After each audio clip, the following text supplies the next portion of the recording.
All right, so welcome to phase 5, our final phase for this superhuman container.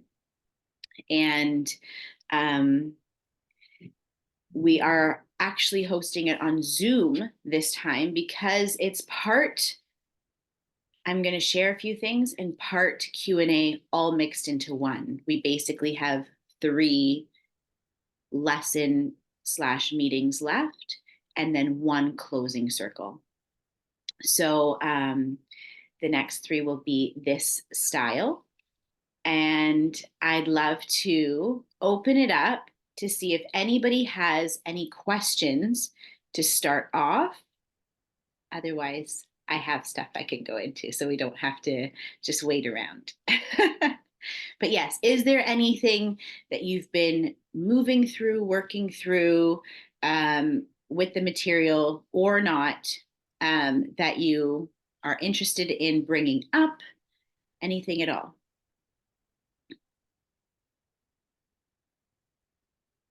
Well, I do just want to, I would just want to share that I feel very much this kind of transition period. It feels like we're really in a intensification, amplification of energies that, with the spring, with Easter, with the eclipse, it seems like there's a lot that's kind of, for me anyway, coming up and changing, and that we're shifting paradigms and we're shifting realities, and there's kind of a lot of upheaval and a lot of intensity, and I'm feeling it personally, and I don't really know what's going on in the collective, but I was wondering if other people are experiencing that too. And that's it. Yeah. I mean, I'm going to let other people share with this one, but I can almost certainly say you're not alone in feeling this intensity. And for those of you who are watching the recording and perhaps watching the recording like years later, we're in the middle of our eclipse season. So we just had a partial lunar eclipse with the last full moon, new moon, full moon, sorry, full moon, partial lunar eclipse, and we're moving into the new moon with a full solar eclipse. And where we are geographically, it's going to be, like almost 100% visible in our area. And so, yeah, does anybody want to speak to that? We had a comment saying yes, capital letters, yes.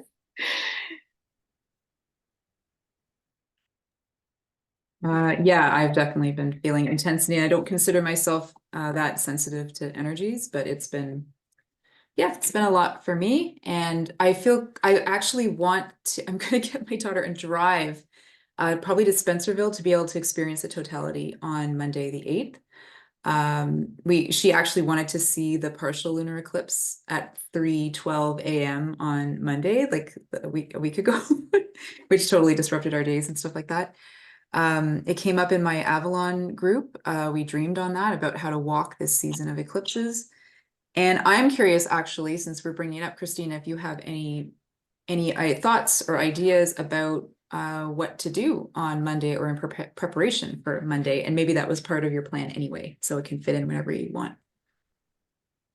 Thanks for bringing it up, because it wasn't part of, what I was going to speak about, but there's so much I can say.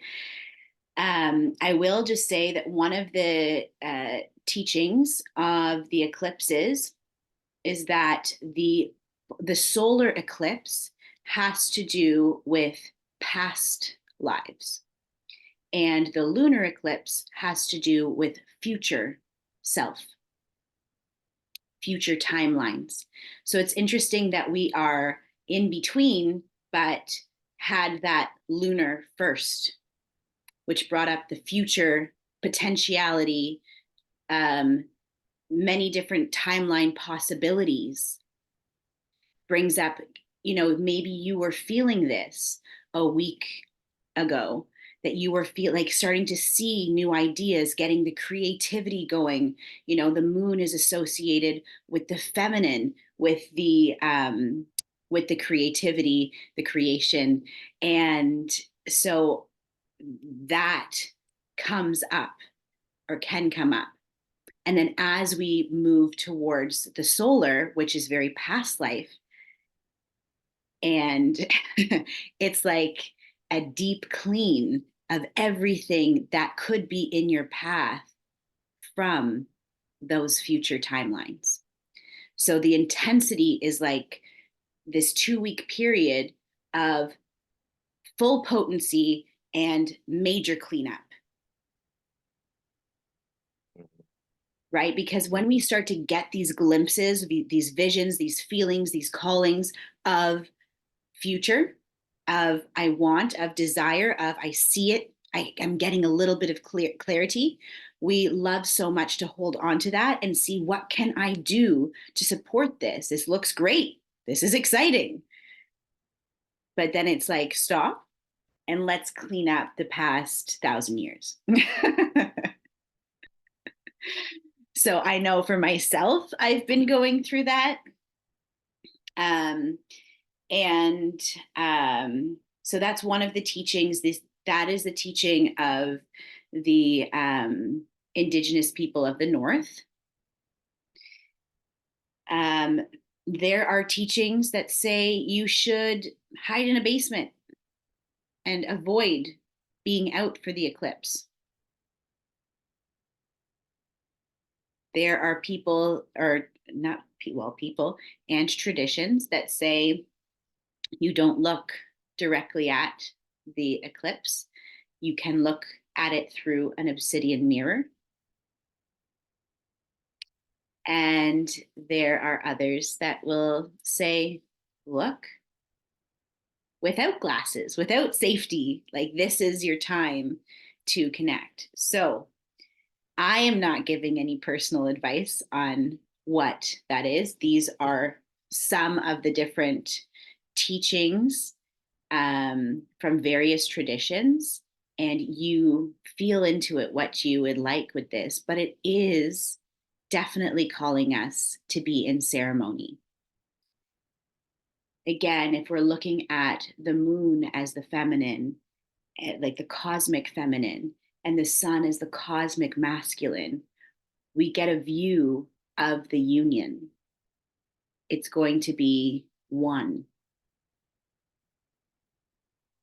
So this is emerging to, in my opinion, to be celebrated, to like it has such a sacred, again, I keep using the word potency or potentiality, like it has a sacred significance to us because we are so impacted by the sun and the moon.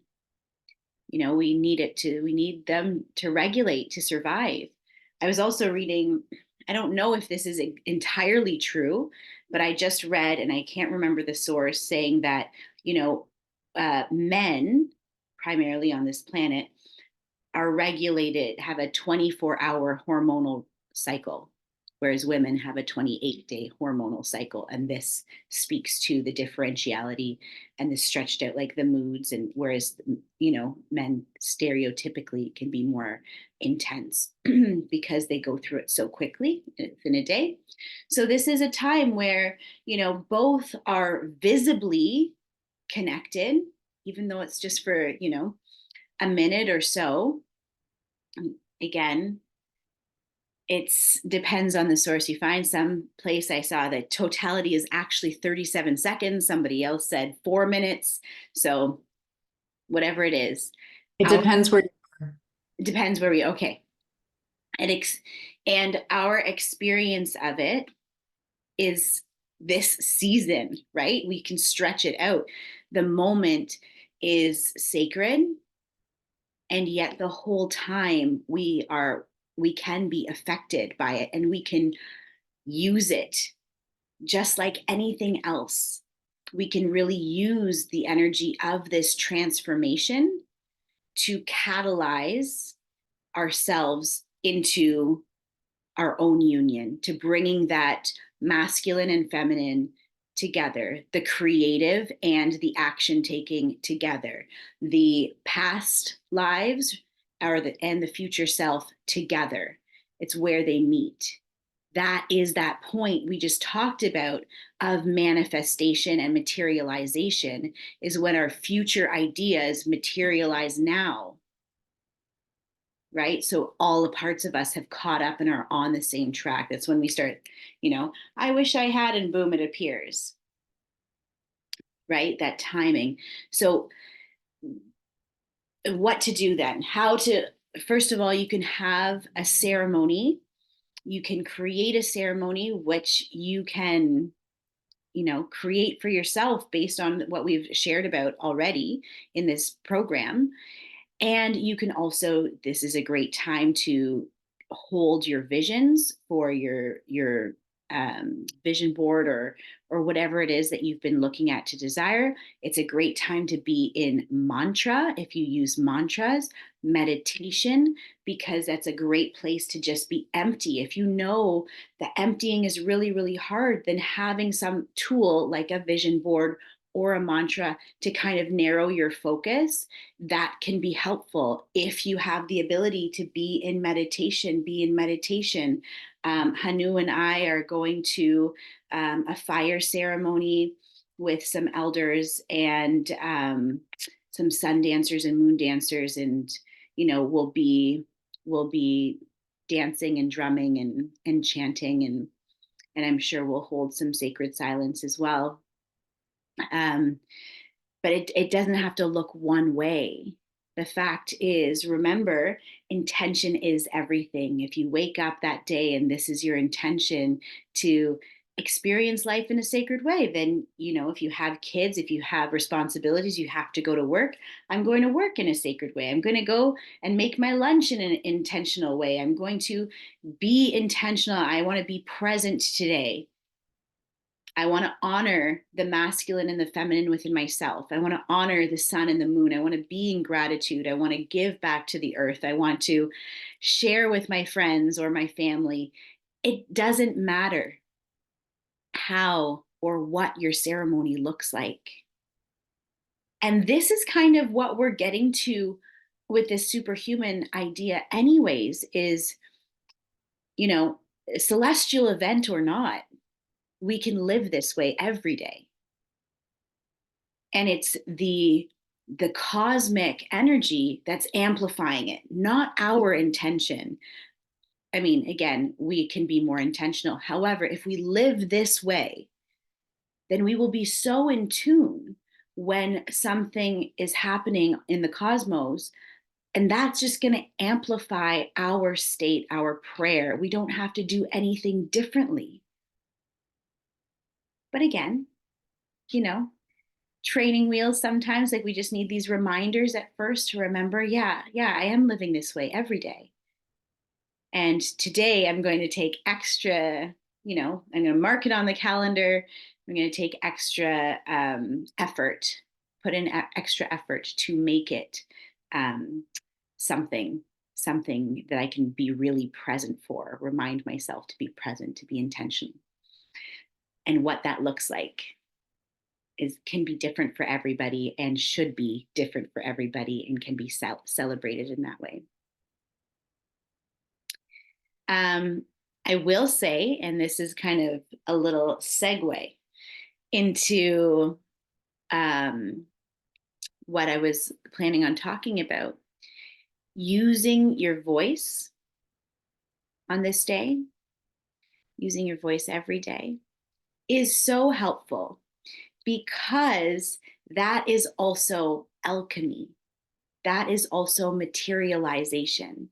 To have a thought which is just in an unseen realm and be able to then vocalize it, is bringing it into this material world, this experience of the world. Bringing it from within to without is another form of materialization at a very foundational level. And it is so healing for you, for the environment that you live in, the space, the planet. This is your tool without needing anything else. And so using that to speak again, whether it be mantras, whether it be affirmations, whether it be, a simple, which is a mantra, so hum, which translates to I am, which is nice. It's open ended. It's a very popular Sanskrit mantra, very powerful Sanskrit mantra, because you are informing. And again, when you bring it out of your mouth and you speak it, not only is it now from your conscious mind out, but it's also going into your subconscious mind, because we are hearing noises all the time. We are seeing things in the room that we're not focused on. So our brain is always receiving information in the subconscious. When we are speaking it, as opposed to thinking it, then it is hitting both the conscious and the subconscious. This is why it's also helpful, and I've recommended in the past, to have a journal and write things out, because how it sounds in your conscious mind can be very construed. Sometimes when I write things down, I was like, wait, that's definitely not what it sounded like. It sounded, a little more polite in my head, or it didn't sound, as fearful in my head. So it just gives this other level of retention when we are speaking, which is why it's good to be very intentional with our words. This is how spells were casted before, is by speaking, and we still call it spelling today. So really being intentional with what you're speaking that day, and using your voice to amplify what it is you would like to put out there, what it is you would like to alchemize, what it is you would like to materialize. And sound is also just so healing. Your sound, your voice is the most potent healer for you. For you.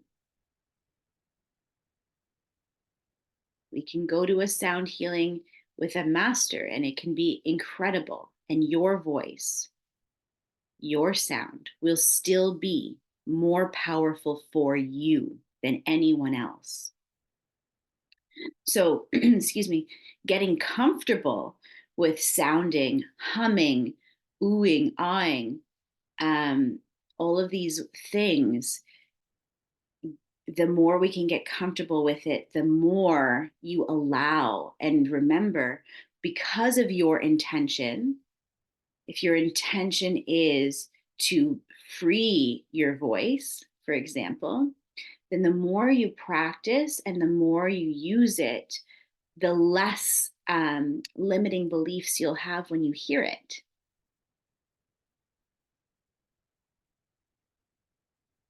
Because sometimes we speak and then we have these thoughts about, being self-conscious. Do I speak too much, or I'm not speaking loud enough, or I don't like the tone of my voice, or I just cracked, my voice cracked, or it was raspy, and whatever it is,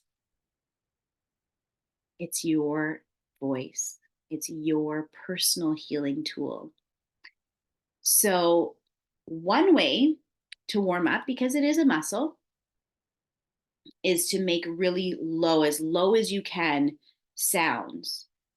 So to start like with a ooh,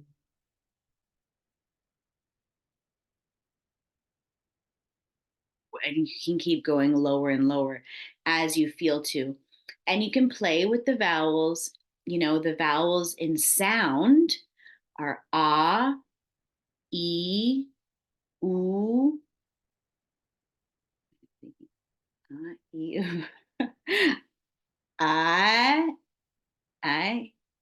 should have written this one down. This is pure baby brain.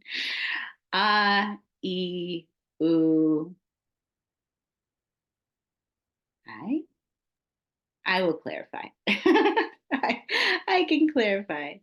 But start with those ones. We can just start. We're just practicing. Start with those ones. Uh,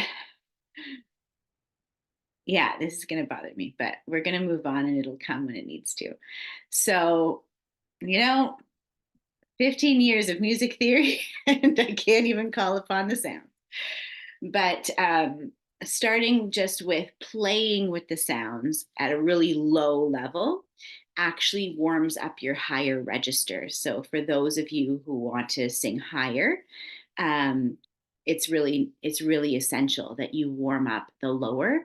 And again, this creates a good base for you to be able to go and kind of float higher. Um, if you just try to go up, then there puts more strain and you're more likely to injure your vocal cords.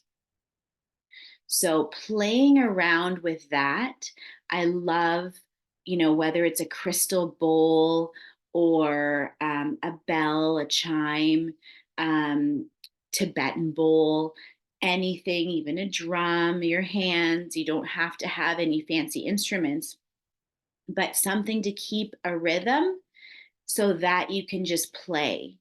And again, obviously, like a crystal bowl, Tibetan bowl doesn't necessarily have a rhythm, but it gives like a base sound for you to then play with. And if sounding is completely new to you, then it can be very, very helpful to just have something. And there's lots also on Spotify or YouTube that you can just find some instrumental music. I really, really, really love A Beautiful Chorus, which most of you know their songs, they're a cappella, and Faith's hymn specifically is really nice. It has no words and it's just, lots of harmonies. So you can play around and jump in. And I remember when I was kind of rehabilitating my voice back because I grew up singing and then I lost my voice and found it again as an adult. Um, that was one of the ones that I would listen to regularly and just sing along with, and then deviate from that. And that was really helpful for me. So I'm not sure if it will be helpful for you, but you can definitely try it and see if that works. Some of you are singer songwriters and you create your own music. Sing them on the eclipse, you know? And again, it can be helpful. To me, songs are like prayers. And yes, they can tell stories and all of these things too.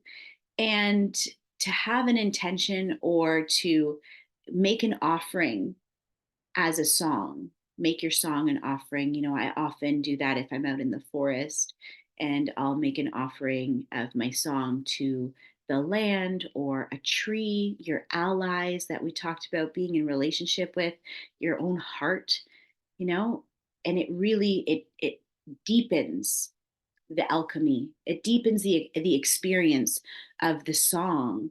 Um, many of you have been with me in some sort of sound healing, or even we did that online sound healing that the Zoom audio wasn't the best, so I apologize again for that one. We will have another one. But when if you experience me singing, then you can tell I go to a specific place, and that place is simply intention.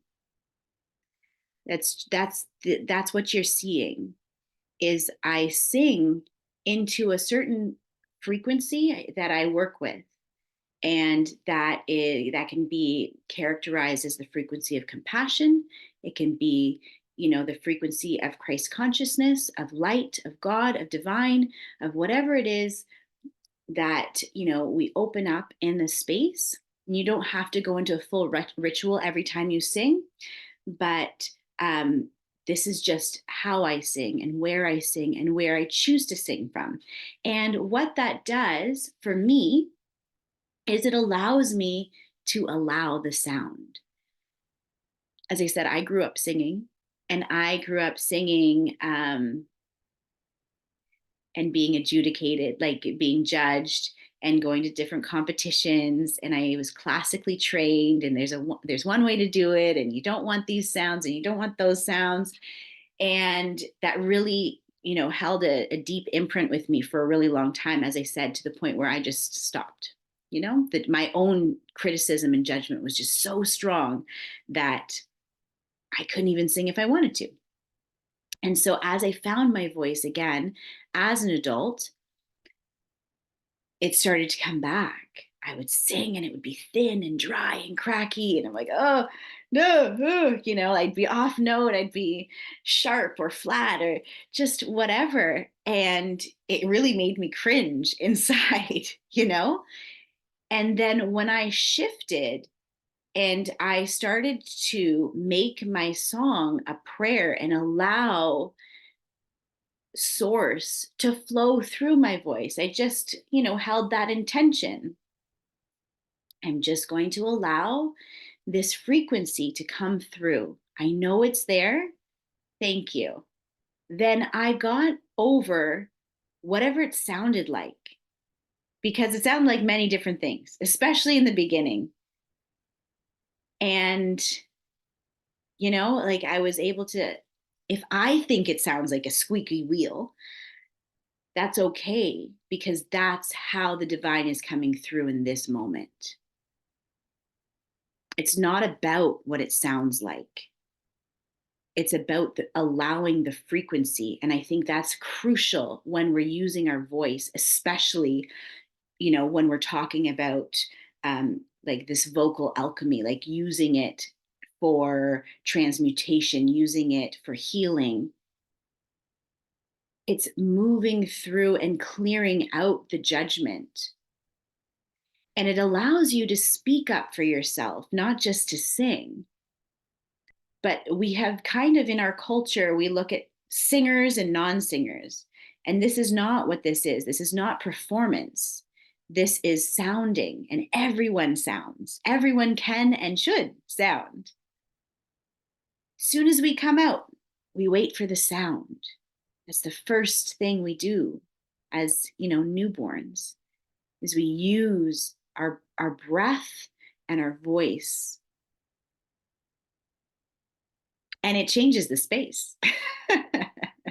Our cries, our whimpers are just as valid as the singing and the laughter. It's all sound. It's inner to outer. And so making it super, intentional, making it your prayer, whether it is a mantra that you're saying, can we draw it from the heart? Whether it is, again, sounding, if you're offering a sound healing session, once again, less emphasis on how good do I sound and more emphasis on what frequency am I in. I mean, it's wonderful when the two collide, it's great. However, the healing doesn't come from the pretty sound. The healing comes from the frequency. And you can feel it, people can feel it. It helps, it pierces through. And sound can bypass any blocks. There's nothing too dense, especially within the body or within the energetic body field, physical as well, that sound can't touch. That's why it's so powerful. So singing to yourself, singing with the intention of recalibrating your system, singing with the intention of drawing things out. You can draw out toxins with your voice. Bringing yourself into the present moment with your own voice.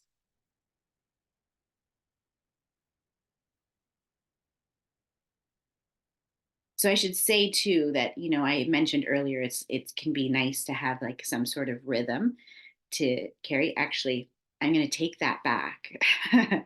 For this particular experience, it can be helpful to have that like drone sound as opposed to a beat.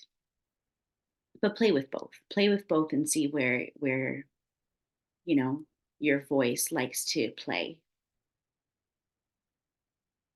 And that's it.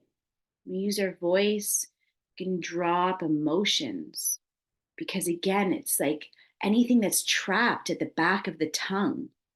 And there's a lot that can get trapped at the back of the tongue. The back of the tongue and the throat, right, are just sitting on the heart.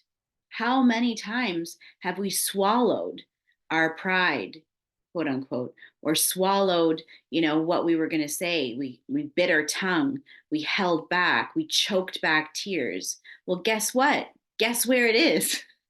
It's still there. You know, anytime the heart really wanted to express and we didn't, it's right there. Or sometimes here, right below the heart. So yes, you can definitely uh, stimulate a purge also from sounding.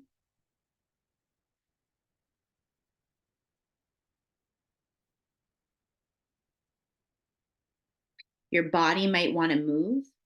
There have been times where I knew I just needed to sound and I started sounding and all of a sudden I wanted to stick my tongue out and like as far as I could, kind of like lion's pose or lion's breath, sorry, in yoga, where your eyes roll back and your tongue goes down to your chin. And just even allowing that allows the energy from the throat up and the back of the tongue to just purge out energetically without actually having to like vomit or anything or cry. It can just move out. You're opening the passageways. And again, the sound is directly connected to your breath. So it's affecting the lungs. You're needing to breathe. The diaphragm's lifting up. So you're really clearing a lot of these channels, a lot of these chakras, upper body. Now it's easy to, not let yourself get to those lower chakras, especially when you're using your voice, because naturally it is up higher in the body. But that's why going low and starting low is also good, because it's like it's starting at the basin. It's really starting to gather from the lower area. And like anything else, if this is something that you want to work with more, you want to work with your voice more, build a relationship with it. Get to know your voice, because when you take the time to get to know your voice, to tune in, to hone in with your voice as your ally, then you'll know energetically how you need to sound, where you need to go in terms of drawing up from different areas in your own body. And then once you know kind of the energetic mapping vocally of your body, then it can be helpful. It can be easier to assist others or in a group setting or whatever. I mean, at the end of the day, it comes down to your intuition and your guidance, but that's also getting to know yourself. That's still building the relationship with yourself and with your voice as the tool, as the mechanism. So it's another aspect. A lot of times in the plant medicine community, we talk about dieting, and I'm sure we've talked about this. I can't remember which phase. I think maybe phase 3. We were talking about, dieting. We go into diet for these plants to understand these plants, which is really you go into deep relationship, isolation with, not only isolating yourself physically, but isolating certain things that you're eating. It's basically isolating your senses and attention to one thing. You can do this with anything, with any plant, with any energy, with a feather, with your allies, just in spirit form, with your intention, with a book, with a song, with a story. There's medicine in everything as we become and allow our superhumanness. It's not that, we don't need to learn anything else. It's that we know how to find the information. We can draw information. You have everything within you. This is true. And actually, I'm going to speak to this right now because somebody asked me a question about this. If I have everything within me, then why do I still feel like I need to take a course? Then why do I still need to ask somebody? Sometimes that can come from our own blocks needing validation. You know, sometimes we're not able to fully believe that we have everything, but it's also being able to draw information from multiple sources. Yes, you can take a course, but you could also learn from the tree directly. And when you remember that you can learn from that, then to me, this is how I view myself. I'm always learning. I'm always learning. I can learn from the way a door closes. I can get a whole story that I can share with you and a teaching on that. And this is to me, this is a superpower, because we can start to, like, everything around you, every single thing in your environment that you are in relationship to, whether it's the space between me and the wall, the picture, the way it hangs, the light, the anything, the dark, the shadow, there are lessons all around you. And when you start to open up to receiving all, then that's where the confidence comes from, not from, I need to finish this and get the certificate. It's, I understand because I'm open to receiving and building and seeing these relationships. You are in relationship with everything. So yes, shadow and light worker courses are great, but there's a shadow under my table that I could learn from right here in my office. If I can get still and really look and observe. So this is what we're doing with our voice. All comes down, same thing, just in a different direction now, being and allowing yourself to be superhuman, allowing yourself to say, I don't need anything more than what and who I am to tap into these qualities. And then there might be work to get you there, right? There might be that work necessary to really believe that. And that's when we have all of these different tools and techniques to help us see ourselves in different ways. But the truth is, you are already everything plus so much more. Does anybody have any questions or comments about anything? I mean, ideally about anything I just spoke to, but about anything. We could go there.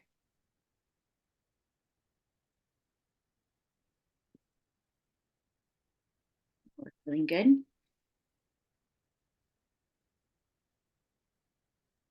Everything's great. Keep going. You're doing great. Okay. So we have our ah, e, ooh. Wow. This is just gonna drive me nuts. A. Yeah. Yeah. Oh, sorry, was that loud? I didn't think I was on. No, but by all means, I add it. didn't know I was Throw it in. Throw it in. Ay, ay, ay. So yes, we have our sounds. We have our vowel sounds. Instead of A, E, I, O, U, it's ah, E, I, oh, ooh, I don't know. I'm missing something. There's something I'm not getting in this. And this is just, this is the way right now, practicing acceptance. And we're starting low to really warm up the register. That's what we call it, the register of sound. We're going to let the sound come out.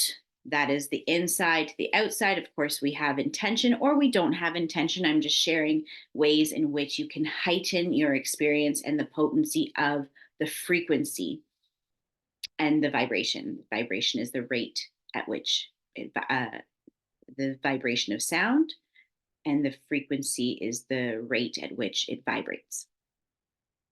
So, we're singing, and then you can just play again. Play. What does that mean? You can play, changing from ooh to an ah, like changing your sounds, but also you can start to slide up, slide down, slide up and down, and just play with what feels comfortable to your voice. The longer you sing, not over years, but the longer you sing within a session, the more space you or range you might have to open up to higher sounds, lower sounds, higher sounds, lower sounds. But you'll see an area at which feels more comfortable, and feel free to play in that. Now, if you channel, which we all do, despite what you might hear, I believe we all do channel. Then you can get into that state of meditation, a light meditation, light meditative state, and start to sound from that place. And you can focus on a particular chakra and sound into that. You can, and then move and change. And don't worry about what it's sounding like. Just focus, just make that looped connection.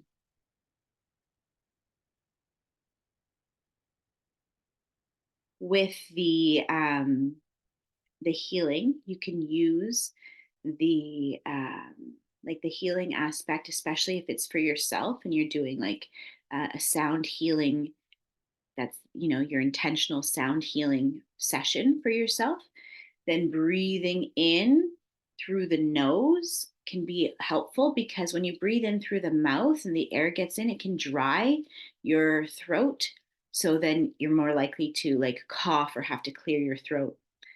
Just as a like physical um, reference, your throat is comprised of like cells that look like fish scales. Mm, mm, boop. So they layer on top of each other. So every time you clear your throat or cough, they lift up. And then they can sometimes, things can get trapped under them, which makes you need to feel like you need to clear and clear and clear and clear and clear. So the best thing is actually to just drink some warm water if you feel like you need to clear your throat because your throat's getting dry. It's just your throat's working. And then take breaks. And then take breaks and expect, again, this is a holistic program. We know that as I use my voice, as I make sound, I am going to be bringing up things, blocks that have been stagnant. I am going to want to say things. I might be surprised at the things that I'm saying to people, the realizations that I'm having.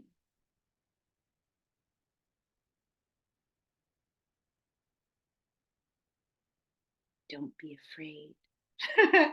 Don't be afraid of what's been in your voice, in your throat. Things that you've been wanting to say. Say them, sing them. Is how many people become, you know, famed singer-songwriters. This is how I have the healing medicine songs that come through that I sing in ceremony.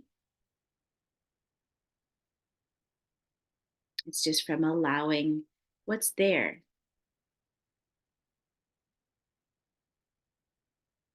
And again, sometimes that comes with emotion as well. And the more we can allow and make space for that, the better. But please, please, please use your voice.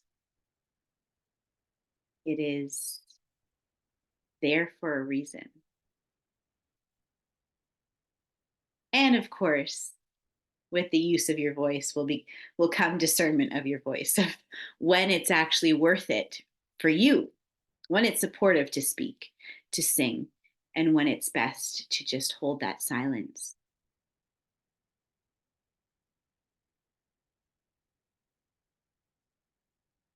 May I speak? Of course. I just had an experience where I was given a very strong boundary and not allowed to speak, and it actually caused me pain. And I'm just wondering how one transmutes that so it doesn't stay stuck just by, because I feel so strongly that I need to speak as a person, right? So the healing of just making sounds, of journaling, of speaking to the universe, is that enough to release, or is that just an ego thing where we feel like we need to say it to that person? Yes, and yes. Yeah. The idea that we need someone else to hear us or to take what we have to say is really a want of projection, to put it very like blatantly. It's like, I need to say it to them. They need to know how I feel. They need to hear. So hopefully what I say is going to change something in them, whether it's to make them understand, whether it's to make them respond the way that I feel I need to be validated to let this go. That can be a really sticky trick of the ego. The truth is, you want to be able to voice, you want to be able to feel. Well, I'm not saying you specifically, one in this situation typically, because again, there's always different variations, right?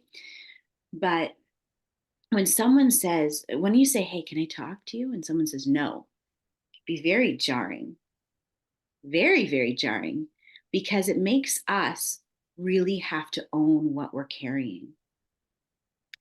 And you can let it go at any time. The fire is really a great ally for this. Not only writing things out, but then speaking it in front of a fire. And again, do you need a fire? No. This is what comes to mind. This is what has been very powerful for me. And for many, this is why, the fire ceremonies are very potent, and many people do it. Being able to vocalize and say what we need to say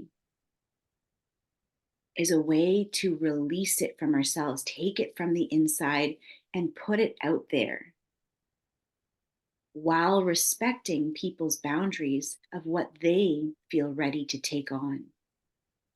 And sometimes the trigger can be that we have taken on more than was than what we wanted.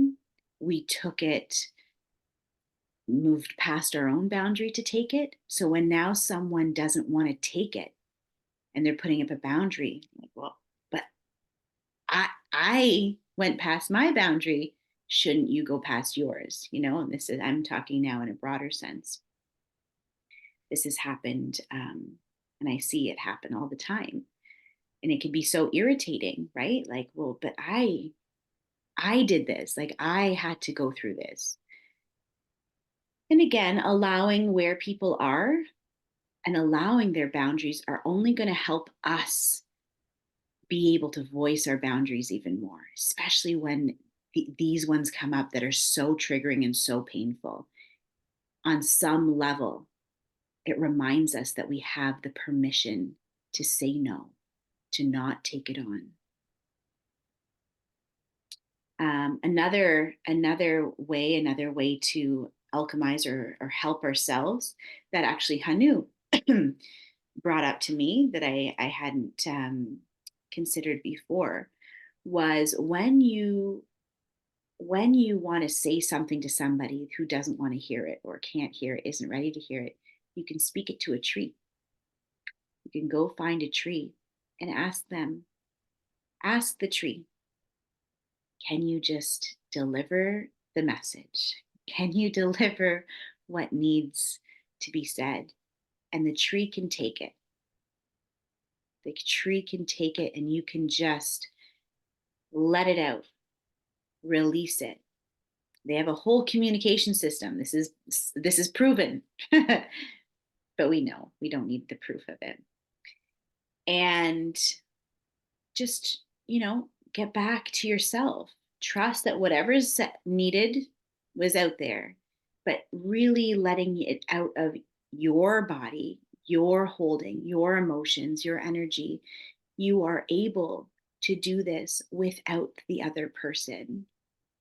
The other person just mirrors back the parts of ourselves. The parts of ourselves that can what? All parts of ourselves. So just know that we're not victim, and I know that can be a strong word because like we don't think, okay, well, I don't feel victim, but I just want this person to hear. But we're not held back by anybody else, by their readiness or willingness to listen or not to listen. Any conflict that you have with another, you can resolve within yourself. Doesn't mean it's easy, but it is possible. And you have tools and you are equipped. You're superhuman. You're fully capable. We all are. And again, sometimes these parts are so deep. And by wanting to speak to it to that person, we want them to help us, or we want to just share our pain.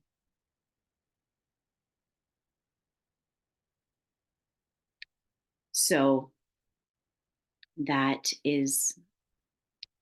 would be my response. I hope that helps, but just know that it really is an internal journey and battle. Oftentimes we think when we're fighting with someone else, and I say this not from a place of judgment at all, because I still go through this. I have people in my life that I'm still in conflict with.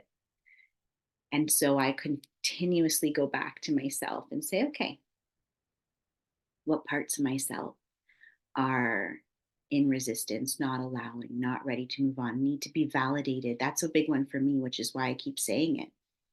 What needs to be acknowledged? Sometimes, we've gone through something we feel like is unjust. And it's hard for us to let it go and let it be in the past. And we want to carry it with us. Not consciously, of course, subconsciously. We don't realize that we're the ones holding on. We feel like we're at someone else's expense in some way, shape, or form. And again, I don't know if this is particularly, your experience or not, but just saying as as a sharing, as a teaching, as another way for us to look within ourselves. The freedom comes from within. No one else is going to free you of anything. And likely unjust things will continue to happen. But if we look at it that way, then we create, when people say we create our own suffering, that's more what we're referring to, is our own mindset, how we view things. is going to create more suffering or create more ease. Allowing the experience without taking it on personally. This was done to me personally. Oof. It can really hurt. But when we recognize this is happening and now I have choices, what do I want to do to move forward? It's not a personal attack. It's a check-in with where can I go now? It doesn't mean it hurts any less, but it just means that we are able to keep moving and yeah, and choose and choose and choose again. Okay, we have my go-to in these situations is avoidance. And it's perfectly okay to avoid people, in my opinion. I saw a little, just a short video clip from Sadhguru the other day about people who are mean. And he was saying, you can recognize, you can, enjoy or appreciate a rose without going and grabbing the thorns. People are going to look and act differently, and recognize that there's beauty in every existence, and it doesn't mean you have to go hug them all. You can keep your distance. Avoid the triggers of pain. If it's within another person, feel free to. Nothing says, that you have to, be best friends with your enemy. However, it is worthy to check in why we see them that way, and what are we holding. I remember, and I might have shared this already earlier on, when I had an issue with my past partner lying constantly to me. And I brought it up to my life coach at that time. And she asked me, well, where are you lying to yourself? And it was like, this was obvious. Like, these were like blatant lies. I was being lied to over and over and over again. And that was the question she asked. Had nothing to do with the other person at all. And usually I'm pretty quick with these things. I can check in like, oh, I have, good self-awareness. It took me days. It took me like maybe over a week to think, how am I lying to myself? I kept asking myself this question. So if you're feeling betrayed, if you're feeling attacked, if you're feeling shut down by someone else, ask, how am I doing this to myself? And in my particular situation, I was lying to myself, and it really didn't have anything to do with the others. There's actually two people that in my life that were lying at that time. And it was really interesting as, to develop that self-awareness, to be like, oh, I haven't been truthful about this particular area of my life. Even to myself, I've been lying. I've been lying to myself. And because I believed myself, I would have been lying to other people. And it wasn't that it was intentionally lying. It was that I didn't even want to look at it myself. So this is a really great kind of area of expansion for ourselves personally, to take this feedback of like, I feel really shut down. I feel like I need to express. I feel like, this person isn't allowing me to. Well, how am I not allowing myself to really be heard by myself, not by someone else? Because it's still seeking on some level that external validation, permission. Once they know, then I can let it go. But really, what do you need to hear for yourself. How can you believe yourself? How can you really witness yourself in all of the pain that you might have experienced?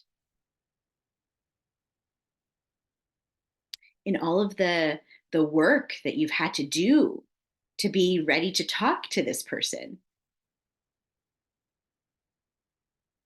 You know, how can you be that person for yourself? And I will say, when I really looked at how am I lying to myself? Okay, I'll continue with my personal story. The person didn't stop lying to me. I just stopped believing them, and it didn't affect me. I would ask a question genuinely, you know, like kind of forgetting that they have a track record of lying. And as soon as they would say it, it's almost like I saw the energy, I saw the lie. And I was like, no, okay, you know, like dismissed, like it doesn't matter. I don't need, and this is one thing I remember saying to this person, I don't need you to tell me the truth anymore, because I'm no longer lying to myself and I see the truth. So I didn't need anything from them. They kept on lying. They just kept going on. And that's okay. And I distanced myself from that person. I was still able to, in my heart, really hold compassion and love for them. I thought to myself, wow, that must be really difficult to have to, you know, lie, live that life in that way. The same hard that I had to go through. I didn't even realize I was lying to myself, you know? So it really is a journey of ourselves reclaiming our power and our sovereignty and not needing. It would be great. It would be so great, you know, if that person was able to hold that space and listen. But who knows? Maybe this is for the best. This is, again, my belief. I have shared before. Everything is happening for you, not to you. So if this, you know, avenue is kind of shut down, no, you cannot speak to this person. It gives us the opportunity, to look into myself, validate myself, listen to myself, still speak what needs to be said to let go, and also make space, which is probably going to create more harmony in your life. By recognizing where they are and seeing that boundary, I'm going to be allowed to make my own boundaries with other people, maybe in ways that I didn't allow myself to before. But this was so harsh. I'm like, well, if they're going to do it, I can do it. And perhaps there can be a letting go. Maybe, maybe not. But I really see this as, you know, who knows what it's going to bring. And sometimes when we force and we bully the energies, it doesn't work in our favor. It doesn't turn out the way we think it's going to. Sometimes what you think you're going to receive by speaking, you know, if someone's saying no and you decide to go and speak anyways, we don't know. We don't know how that can turn out. So for me, when things come up, I trust. I have to go through my own process in order to accept and to be present with the reality of the situation. And then I move and I can, you know, sometimes let it go. So yes, hopefully that helps. And I think you wanted to say something, Julie? Well, it might be just that I'm having resistance to this because I think I'm kind of having some similar experiences to what you had in the past and what Eva may be experiencing right now. And I'm just thinking so my own ex, who has become hostile, like really nasty. And when you say that, oh, like, am I supposed to just say, well, how am I being nasty to myself? Mm-hmm. I mean, okay, I can do that. And maybe nothing is coming to me now. I guess what I'm trying to figure out for myself is that really true? Is it really true that if someone is, I don't know, for some reason nasty to me or doesn't want to hear what I have to say, is it really true that there's something inside me that is mirroring that? Or is there like it's got back to that question of like, I also believe that life is happening for me and not to me. I'm not certain though that there isn't randomness. I'm not certain that everything really is perfectly planned. And so is it not possible that something could happen that I perceive as bad that isn't actually something within me being reflected back to me, but is just bad? And it's, yeah, so that's what I'm kind of trying to figure out. And it's not that I'm resistant to, oh, it's 11:11. I'm grateful for this conversation with you and everyone else. Yay, 11:11. It's not that I'm, I do want to take responsibility for how I co-create my life, of course. I also don't want to needlessly make myself feel even worse because now he was nasty to me and like, oh, well, I guess I was nasty to myself. So then I figure out how I was nasty to myself. Is this making any sense about what I'm... Completely. And again, I share like how I view things and how I look at things. It doesn't mean you have to. You can look at that person is nasty and this situation is bad and not helpful to me in any way, shape, or form. I have decided not to. I have, through my own through teachings and experiences, this is the place that I've arrived to. And this is not to, thank you so much. This brings up a really good point because it's not to punish yourself with, well, it's happening because I'm being mean to myself. That's not it either. It's an invitation just to see and check in. How am I still being nasty to myself? Maybe I'm not letting myself have the distance that I need, and I'm forcing myself into a front line of abuse. Maybe it is nothing to do with that. And it's not to say that every time something happens, it's, again, I'm calling this in, or it's, if it's triggering me, then there is something in myself that I'm holding. People have been nasty to me and it hasn't triggered me. That I just let them have that. That's not for me to deal with. There's no like, well, how am I attracting this into my life? It just, that to me was like, well, if anything, it did make me self-reflect because I was like, wow, look at me. I've grown so much. That would have bothered me before and it didn't bother me now. But it doesn't always happen. If it triggers me, then it's mine. That's the way I look at it. But again, sometimes there have been people that have, said rude things to me, and I just remind them, oh, just so you know, that came out rude. I don't know if you meant it that way, but it came out rude. I'm not bothered by it. So I'm able to kind of hold that space and reflection. There are other times where it hurts, it cuts deep, and that's where I can be like, okay, what in me believes that to be true? Because if I didn't believe what they're saying, if I didn't take it, they can throw things and it can just fall right in front. But if I catch it, now I'm holding it. I can see that, and I'm actually thinking specifically of the conversation I was referring to, and I didn't feel triggered. Yeah. I felt like and what it was to me though, it really showed me where he was at. And what would probably come out in mediation that someone else would observe. So just reminded me to just keep doing my work. And like you said, like he can keep flinging things at me, but as long as I don't go into a triggered place, like when the parenting mediator is there, then I think overall the best interest of our child will prevail. So yeah, okay, I'll just keep doing my work. Absolutely. You're doing great work. Yes. Matthew.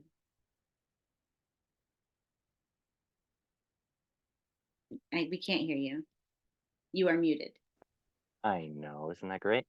Okay, so yeah, I just wanted to pipe in on this particular topic. I think I said this before early on, and I agree with what both of you are saying. I love it, Julie, that you are questioning this, because I think it's a really good question. I think traditionally we've all been taught if we see something outside, then it means that we have that inside ourselves, and then we're going and we're looking and we can imagine all kinds of things about ourselves, or there might be a little thing we can amplify it. But I feel that just because we're a witness to something, it could even trigger us at some level, but I don't think that it means necessarily that the thing that we're seeing is the same thing that's in us. For example, if somebody is being kind of aggressive or, angry with us, or, blaming us for something, it might bring up a feeling of being, unseen or unappreciated or like unworthy. Which is different from how the other person outside is acting towards us. So I think, yes, if it triggers us, it means there's something inside of us. It's a gift insofar as, oh, this is bringing up something inside of me to be healed, to be loved, to be seen. Great. But it doesn't mean that we are that way necessarily towards ourselves. Or maybe it could in some subtle way. But I think you could also just see how people are, and maybe it's just an opportunity to develop compassion or love or patience or self-confidence. So I think at some point we could just get into a tendency of always, turning the mirror towards ourselves, and then, endlessly working on ourselves. And at some point we could just say, yeah, this is actually, and then it's always mine, right? Oh, this is mine, mine, mine, mine, mine. And it's not ours, like, even if it's your ego's imagination, I'm this way, in reality it doesn't really belong to us, and we ultimately are wanting to let it go. So constantly identifying with a problem in ourselves as reflected by somebody else, or thinking there's something wrong, it always keeps us in this kind of loop of trying to fix ourselves, instead of like affirming, no, I'm free, I'm good, I'm seeing things are coming up for me to love it, but it doesn't always have to be mine or bad or something to fix. Anyway, that's my rant. Thank you. Can I quickly say something about the rant, Christina? Because this is so fascinating, because a few weeks ago, Mike Dooley was a guest on Your Year of Miracles. It's Marcy Shimonoff's work.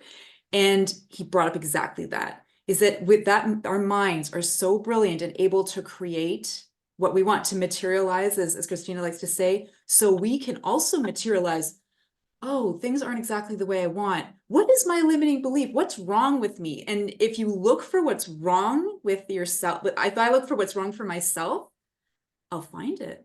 Because that brilliant mind of mine can find what's good and trying to make that happen, but it can also find things. And you're right, Matthew, you could just end up endlessly finding something else wrong with me that I keep working on, instead of just saying, this is the future I want to co-create with the universe. And I'm just going to keep that, as the priority. So anyway, I just wanted to jump in. Sorry, Christina. Yeah, well, you're right. You're absolutely right.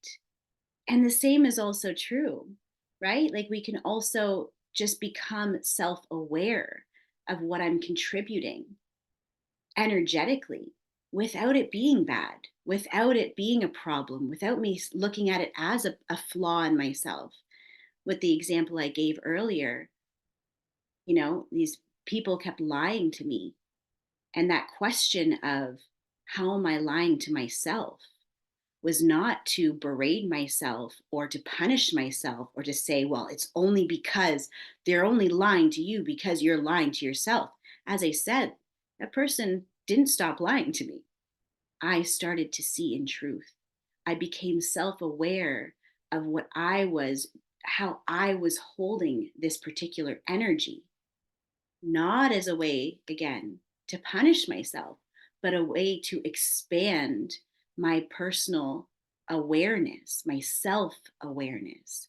And as I became self-aware, as I saw myself, was willing to see myself and accept myself, not only did it open up compassion for myself and the other person, not only did it help me to not need anything from that particular person. I didn't need them to be honest with me. I didn't hurt me. It didn't trigger me anymore because I wasn't lying to myself.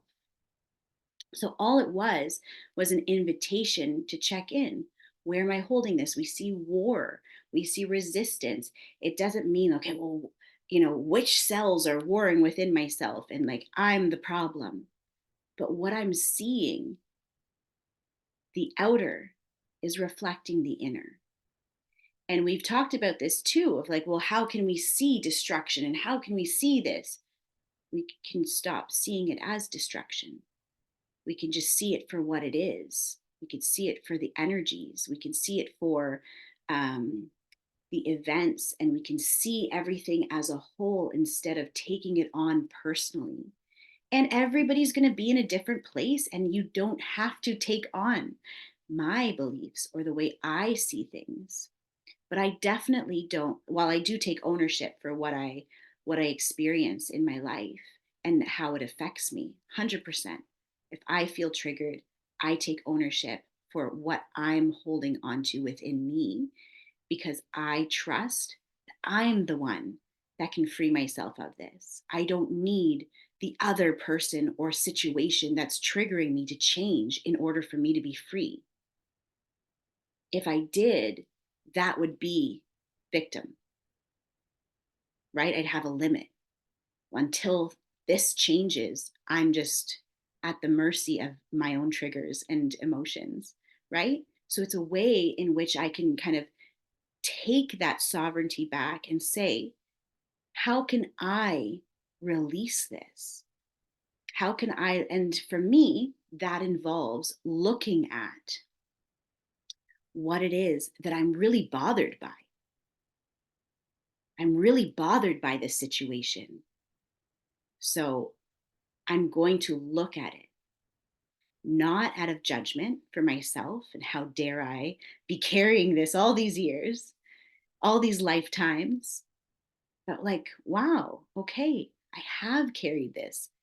I didn't even realize, but that was the gift of the trigger, was that it brought it from my subconscious to my conscious awareness so that it could be seen. And then I could potentially let it go. Right. And as we change our perception, of ourselves, the perception of the outside also changes. So, like Matthew was saying, 100%, these things come in. Maybe it's to bring us more compassion. Compassion to others can only be experienced when we're compassionate to ourselves. Otherwise, it's false. Otherwise, it's polite. We're being polite. We're being kind. We're not being authentic unless it's coming through us. Right? We've heard this before. You can't love someone else until you love yourself, or whatever that looks like. We can really get sticky within what that means for us. But the truth is, it's really, once I'm able to see myself and allow myself, then I can allow that space for others as well. Or like, we were talking about earlier, sometimes those boundaries or those triggers are showing us somebody else's behavior. And that's going to give us permission to like, oh yeah, I'm allowed to put up boundaries as well, even when it feels a little rusty, even when it doesn't feel like that's a natural thing that I would do. Right? If that makes sense. But it's really like this practice of ownership, yes. And you don't have to take everything on. It's not for you to take everything on. But it's just having a simple question. Am I carrying this? Like you were just saying, Julie, like, wait, am I triggered? This happened. Is this mine? No. Okay. That's all. It doesn't need to be any more than that. Is this mine? Yeah, it is, because I'm very triggered right now. Right? But is this mine? I don't feel triggered. I see them being them, and you can just allow them to be them, and that maintains kind of that compassion Yeah, go ahead. Thank you. I feel kind of passionate about this subject, so thank you for letting me chime in here. Of course. And you know, what I'm reflecting on as I'm listening, I feel like for myself, historically on the spiritual journey, and I think for many empaths or energetically sensitive beings, we come on the spiritual path and we're so, you know, willing to do the work and take responsibility that we're very, you know, susceptible to just kind of fall in the same patterns we had before, but in a spiritual sense of just like, oh yeah, this is mine, this is my problem, I did something wrong, there's something wrong with me. And we think taking ownership means blaming ourselves, which is actually just staying stuck in this loop of the belief that we've always had that I'm the problem. And so this is what I feel like, you know, it's important to make a clear distinction here when we're talking. These words can mean different things, you know, and if we're, of course, coming from a place, a fundamental premise that I'm a child of the divine, you know, my nature is good, and these are things coming up in my awareness to be seen with love and released, and they're mine to, you know, to transmute, but they're not mine as in like, oh yes, I'm identifying with this as being who I am. You know, this is very important distinction. So, you know, I feel like, yes, if we could, you know, see it, love it, own it insofar as it's here, therefore it's mine to deal with, but it's not me, you know. I feel that's super, super important. And I feel like the main problem so many of us have is this fundamental idea, there's something wrong with me, or I did something wrong. And then even in the spiritual journey, we're doing the same thing with what's coming up. And so just to be really aware of that and to affirm our goodness and affirm our, you know, our love and our brilliance and our sacredness, and have that be the foundation. And then anything else, you know, can be, you know, absorbed and transformed within that space. Thank you. Yeah, thank you for bringing that up, because I think a lot of people can identify with that. And like we were talking, you know, with the other conversation, with the boundary of someone who said, no, I won't talk to you, I won't hear you or listen to you. This is another example of knowing what is your medicine. Maybe if the trigger is still there of blame, you know, then having this process might be more triggering than helpful. So that's why there's so many different ways. So maybe this is not your process when a trigger comes up, is not, you know, if you're still, again, my wording would be rehabilitating yourself from blaming yourself, then taking that ownership immediately and turning it inward and saying, well, how am I contributing? That might not be supportive. That might be this what you need space from. So taking your space and allowing your space and saying, not that it's a you problem, but just taking the space and reminding yourself of your divinity when those triggers come up, reminding yourself, affirming your wholeness, your uniqueness, and everything, and just saying, you know, whatever needs to be released as a blanket statement, whatever needs to be released, let it be released through me. Can I be willing to see this differently? Again, A Course in Miracles, that's like my favorite line. Can I be willing to see this differently? And that might be enough for you to shift, or for someone to shift into more openness, accepting, and expanding their view of perception without, again, my process of saying, okay, well, how am I contributing or holding this energy? Right? So thank you so much for mentioning that, because you're right. A lot of people would definitely identify with that, taking it on and taking it on. And I have in the past, and that's just not where I go now. I'm able to look at it without feeling like I'm the worst, you know, without being extra triggered by my own process at this point. Yeah. And share anything? Yeah, I figured he would. This is don't have another chair here, but you can, there's not much space beside me. Hey guys. Yeah, I missed the first part of the call, but I just kind of sitting in for the last Matthew's rant. It was good. I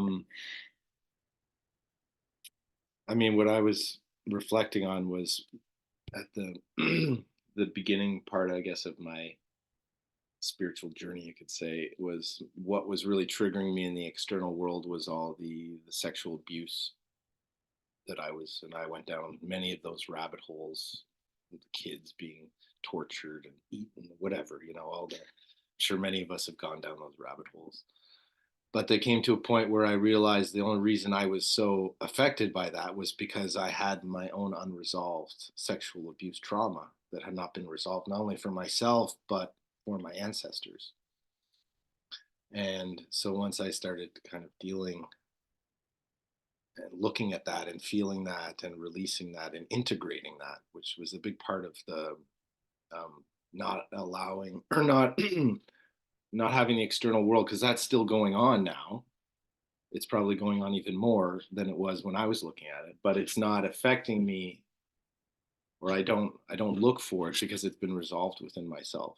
And part of my work, which some of you know, is shamanic healing and working with plant medicine, or just being able to hold space. And so a lot of the times that's because that's integrated within my being. I can hold space for others that are going through that kind of trauma, whether they're conscious of it or not.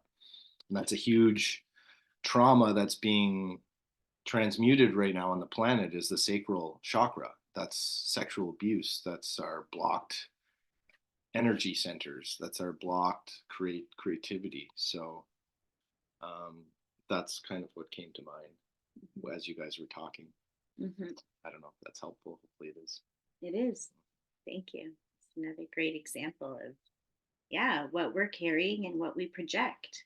Yeah, and so I'll add to that too. It's like, as we continue to integrate more deeply, we're still going to trigger that in other people quite a bit, and we'll have those energies projected at us all the time. Especially in our case, we're sitting in ceremony. This is what we're dealing with. We're not necessarily at a conscious level, but a subconscious level. These energies are now coming out to be seen for so many people and processed in a way with the help of the ancestors and the plants. And sometimes it does come back in, and as I've learned, as many of the ancient shamanic traditions, is like the medicine person takes on the disease of the person who needs healing and figures out how to transmute that, him or herself, and then can actually provide the healing. And that's still it's still very relevant in these days, is that for myself, I go through bouts of up and down and up and down, and sometimes I'm not conscious of what's happening, but I'm becoming more comfortable in just allowing whatever's coming through to be processed, and I allow it to be transmuted, and I use the tools that I have, of grounding, with working with hape and the other plants, and sometimes it's still too overwhelming. But usually once I come to a ceremony and I start to hear everyone else sharing about their experiences or what they're dealing with at that moment, I realize, oh, it's like my energy has been preparing to sit and lead a ceremony for these types of energies to play themselves out. And everyone's going to have a different role, Mm-hmm. right? So not also, you don't need to go chasing. That's right. But just coming back to, what triggers us, I always look at that as like, that is when I know that it's time to look at this, because something comes up in my life where I feel triggered, and it can be a quick, like, I just need to name this, or it's a lengthier process. But it's always just inviting that transmutation within ourselves and bringing it back to the fact that we are powerful and we are one with the divine, and we have been you know, ancestrally, like we have on this planet been recycled so many times. We've had so many experiences stored in our DNA. And part of what I believe is the purifying and the bridge to the new earth, you know, if we're using that term, is remembering our divinity. So when I do look in at myself and say, okay, well, what am I carrying? What am I holding? It's, you know, we have these different aspects of self also, right? What is scared me holding on to, as opposed to the divine me who can let it go and help. I can help myself along. But wherever you are and whatever you're ready for, it doesn't matter. You're going to continue to be brought to where you need to go based on your own higher guidance. And I trust that. I trust that for each of you. You have so many tools for so many different situations, and use them as needed. And that's basically it.